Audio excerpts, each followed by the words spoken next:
So periodic trends. The first trend I'm going to talk about is atomic radius. Radius is just what you think about. It's the size of the atom. The formal definition, it's half the distance between nuclei in a covalently bonded diatomic molecule. And that's partly true, but when we just talk about the radius of an atom, so if we're looking at, say, lithium here, and I draw lithium is in the second row of the periodic table, so it means it's going to have 2 rings around it. So it's going to have a larger radius. Compared to if you had hydrogen, which would have a much smaller radius because it only has 1 ring around it or 1 energy level. So a radius is just how big the size of the atom. So as you can imagine, so let's talk about what the easiest trend first. So I'm going to start here at the bottom. And remember, a group is a column. There's 18 groups. So if you look at your periodic tables, which you should have your periodic tables out, as you go down the column, so if you look at the periodic table and it goes hydrogen, lithium, sodium, potassium, every time you go down a group, you're adding an energy level or a shell. Same thing. Every time you add to the shell, it's going to cause the radius to get bigger. So that's pretty intuitive. That's pretty easy to understand. However, when you go across a period, and remember there's 7 periods. Periods are rows. So when you go across a period, you're going to see the radius is going to get smaller. And what's really important that you understand is the Y. You know, the Y for as you go down a group, it's pretty easy, but the Y when you go across is a little different. So what happens is when you go across the period, you're adding protons, okay? But you're also adding electrons. So every time you add a proton, you add an electron, we know that opposites attract. So there becomes an attraction between the inside of the nucleus and the outside of the electron. So basically what it does, it basically pulls the radius in a little bit. And so it's that attraction between the protons and electrons. So so we call that attraction between protons and electron an effective nuclear charge. And that is due to decreased shielding. Well, what does shielding have to do? Shielding is about how many energy levels or shells are around it. So the more shells you have around your nucleus, the more shielding it does. It keeps that attraction down. So if you think about it, hydrogen is going to have a much smaller radius than lithium just because the protons that are in the middle are going to be super close to the electrons, so you're going to have that attraction. Where lithium, you're still going to have an attraction, but because you have that 1 extra ring, it's going to protect it. So if you look over here on the next slide, so atomic radius is actually, these numbers are in what we call picometers, and a picometer is super small. So if you notice, as you go from hydrogen to lithium to sodium to potassium and rubidium, cesium and francium, well, francium's not even on there, but as you go down, you'll notice that the radius is getting bigger, and the radius gets bigger because you're adding an energy level. But now let's look as you go across a row. Okay, so this is 1. So if I draw this is 1, 2, 3, 4, 5, 6. So that's the energy levels. Then as you go across, every time I go across, I add a proton. And every time I add a proton, I add an electron. So I'm increasing that effective nuclear charge. So if you notice here, the radius is getting smaller as you go across. And that has to do with decreased shielding. Okay, so let's go on to the next. So here's another way to look at this. So you can write this on your periodic table. So the atomic radius decreases as you go left to right, and it increases as you go down because you're adding a shell or an energy level every time. Okay, so that's atomic radius. The next trend we're going to talk about is ionization energy. And ionization energy is the energy required to remove an electron from an atom. So let's talk about this. Ionization energy, I'm going to show you this periodic table. So if you think about it, as you go across a period, what are you adding as you go across? Well, you're adding valence electrons.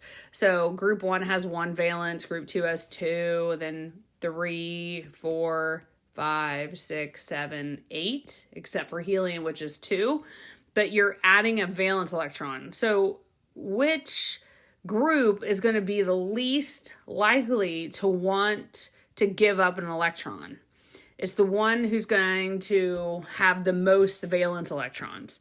So ionization energy is the energy required to remove an electron. Well, the group that would have the highest ionization energy is your noble gases, because they do not want to give up their valence electrons. The group that has the smallest ionization energy would be your alkali metals, because they only have 1 valence electron and they would be happy to give them up. So what's the trend? So as you go across the period, okay, as I go across the period here, ionization, where'd it go? Ionization energy tends to increase. And the reason that is the radius is getting smaller. So we know that because the greater effective nuclear charge, it's shrinking. So as the radius gets smaller, there's more of attraction there, and the electron you're removing is closer to the nucleus, so it's harder to remove. So ionization energy increases as you go across the period. However, it decreases when you go down a group for the same reason that the radius gets bigger, because you're adding a shell. So every time you add an energy level, so if I draw this and I add an energy level, if this is my nucleus has less attraction between my protons and electrons. So they're getting further away, so it's easier to pull them off. So if you look at the periodic table here, ionization energy, if you look at lithium to neon, neon's going to have a higher ionization energy because it has more valence electrons. Its radius is smaller. There's more attraction between the protons and electrons, so it doesn't want to give up that electron. However, as you go down the group, I'm adding an energy level. So if we look at these, francium would have one of the lowest ionization energies because its outermost electrons is furthest. It's 7 energy levels away from the nucleus. So it's going to be super easy to pull off that electron. So that's ionization energy. The next one is electronegativity. And the definition of electronegativity is the ability of an atom. It's basically the ability to attract electrons. So it's about attraction. Which group is the most attractive when it comes to which one really wants to attract electrons? So think about this. So we go back to the periodic table here. If hydrogen, this group has 1 valence electron, and halogens have 7, this group has 8. If we just look at these two opposing groups, 1 and 7, who's going to be most likely to attract electrons? Well, your halogens will be the most likely because halogens already have 7 valence electrons. They only need 1 more. So it's going to attract an electron much easier than if this group of alkali metals, they're not going to attract to 7 electrons. They don't have that much energy to do that. So electronegativity tends to increase across the period. And the reason it does is because I'm adding valence electrons to my outermost shell. So as the radius decreases, electrons get closer to the bonding atom's nucleus. So basically, we're filling up that outer shell. The electrons are getting closer to the nucleus. As electronegativity tends to decrease down a group or remain the same. And the reason is because the radius is getting bigger and the electrons are getting further away from the nucleus. So there is one other thing though. If you look back up here, the only group that does not have any electronegativity would be noble gases. So ask yourself, why would noble gases not have any electronegativity? I'll give you a minute to think about it. The reason being is noble gases have a full outer shell. So if they have a full outer shell, there's no need to attract electrons. It's happy. So you'll notice that noble gases will not have any electronegativities. You probably saw that in your graphing assignment. So look here. Here's a table of electronegativities. Now, hydrogen has a pretty big, since it's over here on the metals, most metals have a relatively low electronegativity, which means it doesn't want to attract electrons. But hydrogen's a little different, and the reason that is because hydrogen is typically a non-metal. It's over on this side because it has one valence electron. However, it has a nice electronegativity value. The highest electronegativity value you can have on the periodic table is a 4. So fluorine is the most electronegative. It likes every element. It can bond with every element. Now, if you look down here, francium has the lowest electronegativity, and that's because francium is a metal. It has only one valence electron, and it's more likely to give that electron away than to accept it. So electronegativity increases as you go left to right. It's 1, the radius is getting smaller, the electrons are getting closer to the bonding atom's nucleus, so it's easier to attract those electrons. Electronegativity decreases as you go down a group, and the reason that is because the outermost electrons are getting further away from the nucleus. So that is the reason why for electronegativity. There is another trend, and we talked about electron affinity. Electron affinity, I'm going to write it here because it's not in the notes. Electron affinity, if you think about what does affinity mean? Affinity means your likeness or your love for something.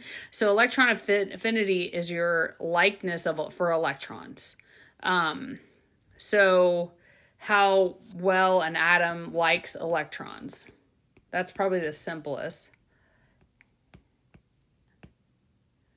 Likes electrons. So, again, it follows the same trend as electronegativity. The most attractive,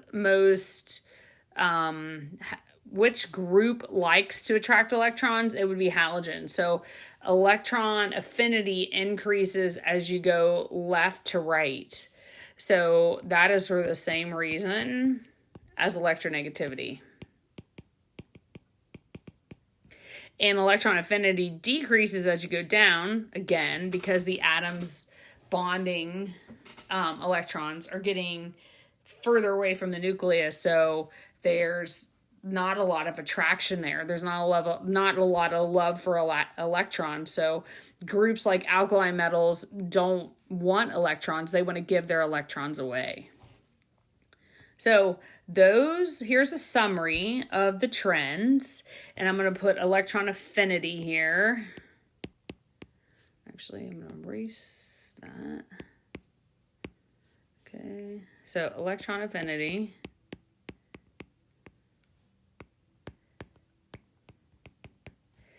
Increases as you go to the right. It increases. It decreases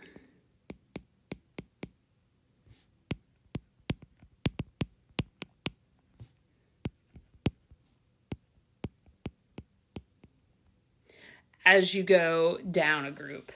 So that is the trends. I would write these down on your periodic table so you're able to have these for your homework. I do want to talk about ionic radii. So what is an ion? An ion is something that's charged. So we have cations. Cations are positive charges, and positively charged ions form when an atom of a metal loses an electron. So cations happen when we lose electrons. Not when we lose electrons, but when atoms lose electrons. So if you think about it, if you're losing an electron, is your radius going to get smaller or bigger?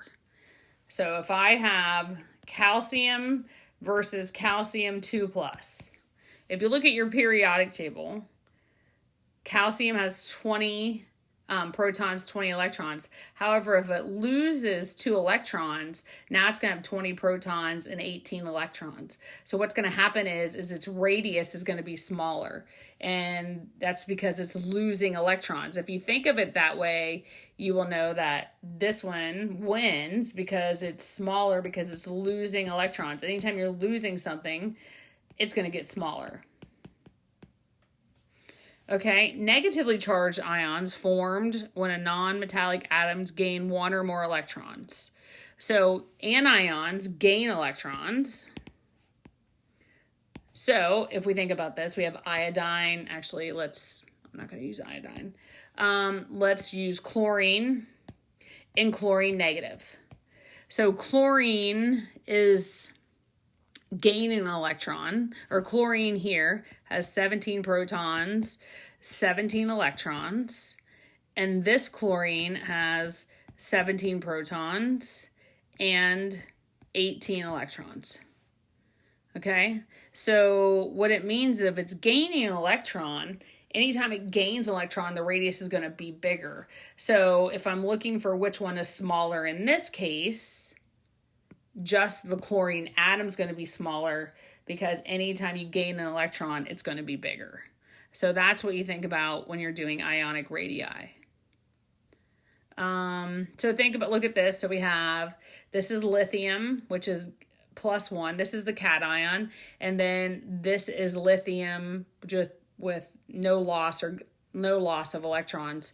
So you look here at the radius. The radius for lithium plus is 90, and the radius for lithium is 134. So the one that loses the electrons is going to be smaller. However, if you look over here at fluorine has a radius of 71. However, gains an electron, its radius went up, so it's going to be 119. So this just gives you an idea about the difference in size of them. And I think that's it. Your homework for this will be posted on Google Classroom.